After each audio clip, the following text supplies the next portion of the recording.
Hey everyone, welcome back to the channel. I'm here drinking tea from a new Overly mug, and God, it's been like a month since I did like any proper update on Overly, the business, generally what's going on. And honestly, it's been one of those months where like it's been really exciting, but also slightly unhinged. Half the time I feel like Overly is starting to become the product I originally imagined, not managed. Back in November last year when the idea was percolating in my brain and I started to talk to people about the idea.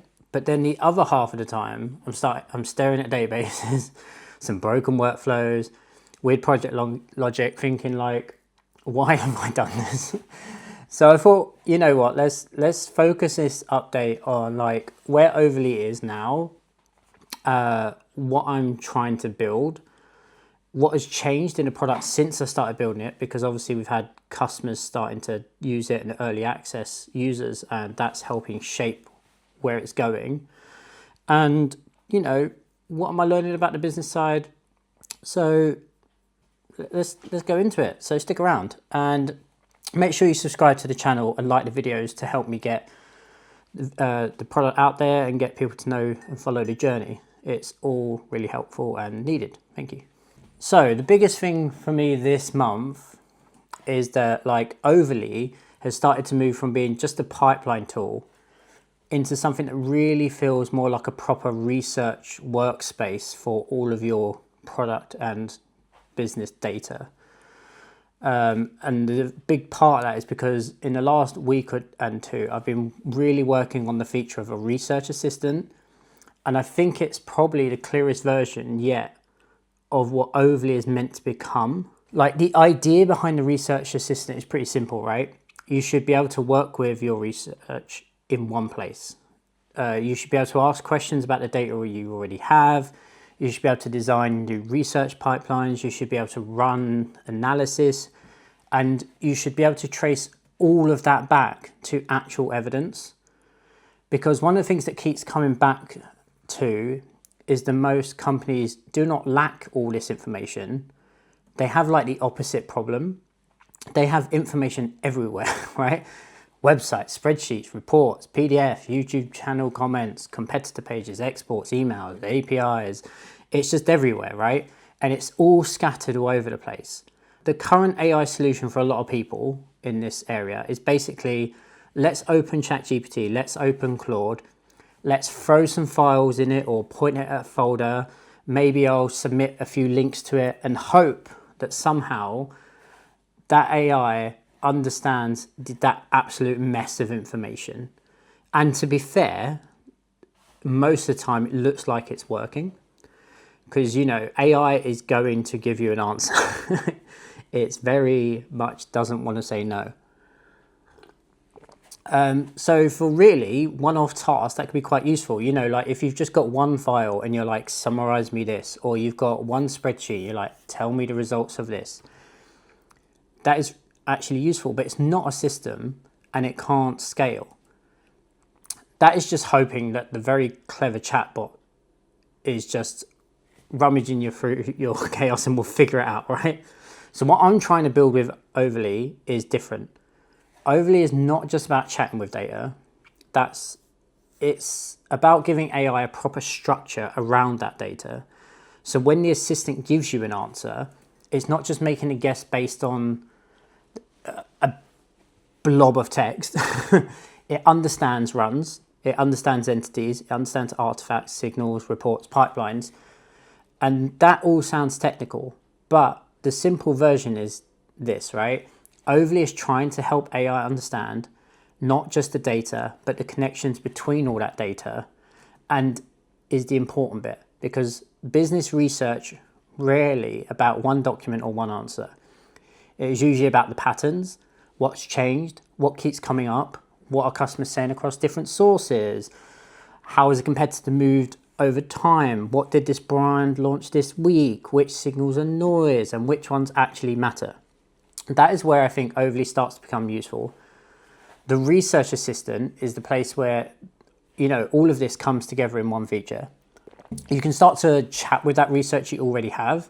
You can ask it questions across your projects or across your whole organization, the assistant searches all of that index research. It pulls out relevant evidence and answers with citations, so you can actually trace where things come from and see them in line of your conversation. And that's the bit that matters a lot to me, because I do not want Overly to become another AI tool that gives you a very confident answer and then you have no idea whether it's useful, wrong, or, you know, completely made up by a machine that just decided to hallucinate that morning because it had too much coffee or something. The goal for Overly is to show it's working, and not in an annoying way, but in a way that lets you trust the answer, right? And then the other part of that is the research assistant is helping build pipelines. So instead of needing to manually build every workflow from scratch, you can describe what you want it to learn. So for example, I need you to analyze this YouTube comments for sentiment, track the competitor homepages every week, or, you know, monitor Amazon toy rankings, compare customer complaints across all these channels, look up industry news and pull out the important signals like I do with a newsletter. And then as you chat, the research assistant on Overly can start drafting the pipeline alongside that conversation. And then you can just review it, you know, tweak it if you need to because it's in JSON, and then save it and then run it. And that's the direction I think this is really pushing towards. I do not want it to be magic in a bad way, right? I don't want it to be like a lot of these tools where you tell it something, it goes off for 4 hours and comes back with an answer. I want it to feel intelligent, but still let you open the bonnet and see what it's doing, right?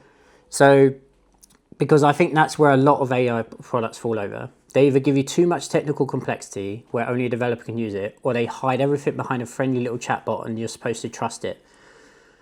I want Overly to sit somewhere in the middle of that. Simple enough that someone can describe what they need in plain English.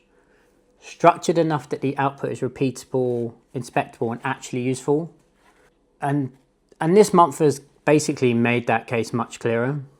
I have a lot of ideas around what Overly could be used for, but the strongest ones are starting to show themselves. Competitor tracking is a big one, customer sentiment analysis, another, industry monitoring. You know, even stuff like university and research data analysis.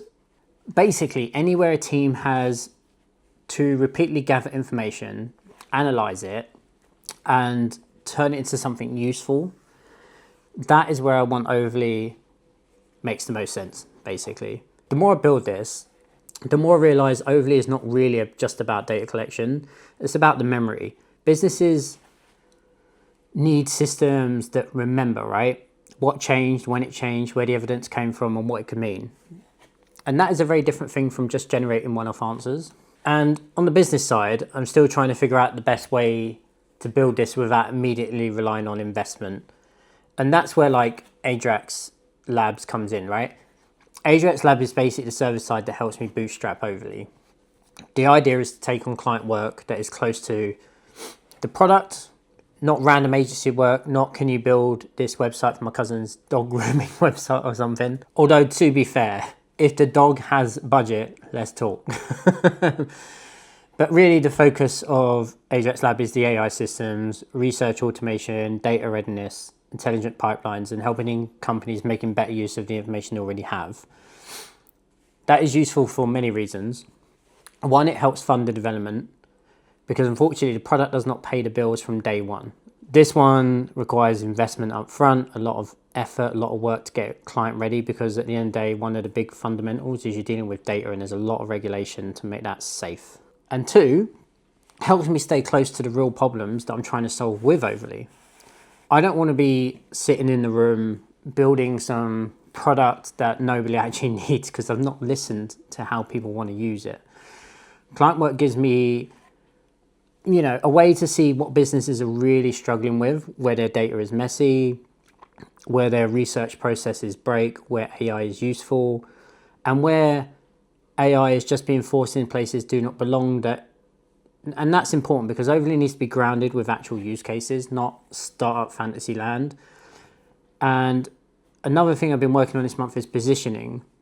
And this has been one of the hardest parts because when you're building something technical, as a technical founder, it is very easy to explain it in a way that makes sense to you and absolutely nobody else, right?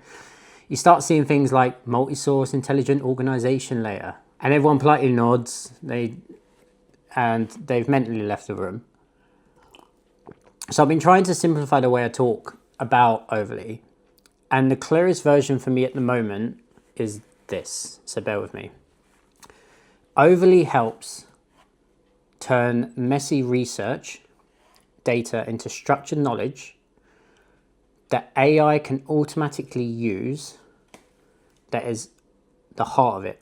And it's not just AI automation, it's not just dashboard, it is not just chat with your documents, it's structured knowledge. And I know that still sounds a little bit like something that, you know, could appear on a consultancy slide or some deck somewhere. So I'm trying not to get too carried away. And I really need to work out how to shorten that into like one word, one sentence that can then be, you know, sold well. But the point is simple. If your data is a mess, AI will struggle. So if your data is structure, content, history, and connections, AI becomes much more useful. So that's where the world of Overly is trying to sit in. And, you know, I've also been thinking a lot about AI data readiness, because I think a lot of companies are just jumping straight into, we need AI without asking whether the information is even ready for AI. And most of the time it is not. It is scattered, messy, duplicated, it's out of date, it's missing context in folders, in Notion, all over the place, right? We know this. And sometimes the spreadsheet's called like final, right? And then they just point it and hope that it will work. And AI is only useful as the system you put around it. It can become something much more valuable. It can help you spot patterns. It can help you compare sources. If you can help track change, it can help you build repeatable workflows. That's the space that Overly is going to own. So let's talk. One of the other things about being a solo builder and founder is that it's not always smooth, because there's definitely been a few hard moments this month, because the hardest thing for me is prioritization. There is so many different directions that Overly could go in. Research assistant, pipeline builder, data sources, reports, alerts, Slack integration, Gmail sources, bloody hell, like audio, transcript analysis. It can go on. And when you're building it on your own, every idea feels urgent. It's dangerous, because you can easily end up building 12 versions of the product at once, get sleep deprived. And I'm trying to be more disciplined. And the current focus now is to make Research Assistant genuinely useful. The rest can come later. I can always add more cleaning up data systems, like grabbing APIs, you know, text input, image input, video input, all this kind of stuff. And I really need to start building strong demo use cases for it, so I can start showing the product more publicly. I need to start using Ajax Lab to bring in real world problems back into Overly to prove the model and prove the product. And then there's always the emotional side of building, right? I don't think people talk about this enough, and I've been searching online on YouTube for other creative videos, and I think this is something that we all need to hear, right? Some days you'll feel like you're making real progress and it's going all happy, and then if something clicks, a feature works, the product makes sense. You can see the shape of the thing, and then the next day you're wondering whether any of it makes sense, whether anyone will care, whether you're building too much, too little, or even the wrong thing. Or just a complicated way of just avoiding getting a normal job done. But that's part of it, I think. Building a business is weird. Building a product is weird. Doing both at the same time is basically choosing to try and live inside a spreadsheet with feelings, right? Because you're always looking at the balance sheet. But besides that, this month has felt important because Overly is starting to feel less like a concept and more like the system. There is still a long way to go. It's still early, but it's still messy. There's still a lot of rough edges. But the core idea feels a lot stronger now than it did a month ago. And that is probably the most encouraging thing. I want to polish this assistant up. I want to improve how pipelines are created from natural language. I want better reporting, better citations, better examples, and better demos. We need demos. And I want to start showing that product more publicly because I think that is going to be important. I need to stop being cautious of how it looks. I've not had a UX UI designer look over the product yet. I'm still working on making sure all of the features and systems are there before I really get that pass done, because it's going to be expensive. I need to stop being afraid of showing the work in progress. And I just need people to start giving me feedback, because any feedback is good at this early stage. But I really want to start showing people how well this tool takes all your messy data, structures it, and turns it into useful reports, and how the research assistant just is the extra layer that I know you are wanting. So this last month has been tons of building, breaking things, fixing things, positioning, trying to work. But to summarize all of this, OVLY is becoming the workspace for turning that messy research into reusable intelligence. That's the direction. That's the bet I'm going all in. And now the job is to keep making it clearer and more useful. So to summarize that, if you're interested in AI research, systems, data readiness, or just watching someone trying to build a product without completely losing the plot, although I might along the way, we don't know, I'll keep sharing that journey here on YouTube. And hopefully in the next update, let's hold myself to it, I'll have even more of the product to show and we'll actually get into a video. Or I'll just be sitting here probably more realistically explaining why one tiny button took 3 days to build. Both are possible, probably both. So I'll see you in the next video. And remember, drink your tea. Preferably from an OVLY mug.